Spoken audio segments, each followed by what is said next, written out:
নিজের কথা না বলে আমি যদি এখন পড়াশোনা করি, আমি হায়ার এডুকেশন নেবো, আমি ভালো থাকবো, আমি বিল্ডিং করতে পারবো, আমি গাড়ি ঘোড়ায় চড়তে পারবো, ওই কথা বলেছে। ওই দিন তুমি যদি নিজ অভিলাষের চেষ্টা না করিয়া, নিজ কথা না করিয়া, তো সদাপ্রভুর গৌরব জল কি করবেন আমরা একটু নিচে দেখি। এবং আমি তোমাকে পৃথিবীর উচ্চতর সকলের উপর দিয়ে আহরণ করাইব এবং তোমার পিতা যাকবের অধিকার ভোগ করাইব, কারণ সদাপ্রভু মুখ ইহা বলিয়েছেন। এটা কে বলছে?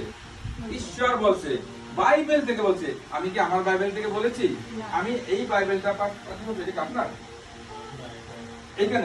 এইখানের বাইবেল, আমি সেইটা থেকে পাঠ করছি।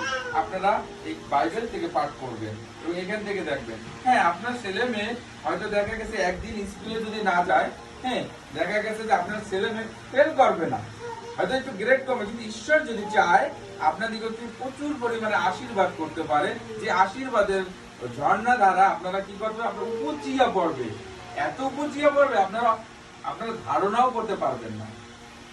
আমরা কি জানি যে যিশু যখন তার শিষ্যদের নিয়ে মাছ ধরতে গেছিল, শিষ্যরা সারা রাত মাছ ধরে ক্লান্ত হয়ে গিয়েছিল, তাই তো? হ্যাঁ, তখন যিশু এসে বলল তোমরা চলো পিতা, তখন তারা কিন্তু এক ভাগে চলে গেছিল, বলছিল এইখানে জাল ফেলাও। পিতার শিষ্যরা বলছিল কি প্রভু, সারা রাত আমরা চেষ্টা করেছি কিন্তু আমরা একটা মাছও পাই নাই, কিন্তু তারা জাল ফেলাইছিল।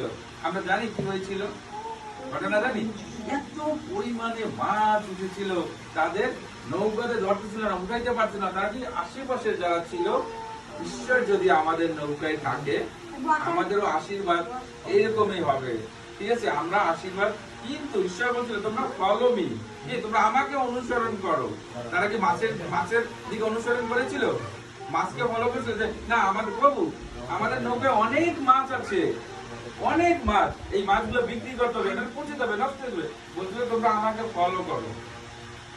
তো আমাদেরকে ঈশ্বরকে অনুসরণ, যীশু খ্রিস্টকে অনুসরণ করতে হবে, তার পথে থাকতে হবে, তাহলে তিনি অবশ্যই। এবং আপনারা যদি চান আমি মাসে সপ্তাহে একবার আপনাদের এখানে আসবো এবং আপনাদের সাথে সময় কাটাবো, কথা বলবো, আমরা গ্যাদারিং করবো, এবং যদি সেটা সম্ভব না, অ্যাটলিস্ট মাসে একবার হলেও আপনাদের সাথে আমি যুক্ত হবো এবং আপনাদের নিয়ে আমি ফেলোশিপ করবো।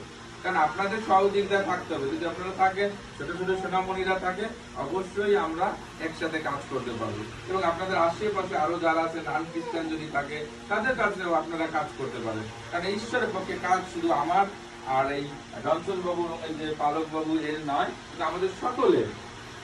ঈশ্বর আমাদের সকলকে প্রচুর পরিমাণে আশীর্বাদ দান করুক, আমরা যেন তার পথে বাধ্য থাকি এবং বিশ্বস্ত থাকি, তিনি আমাদের সকলকে প্রচুর রূপে আশীর্বাদ দান করবেন।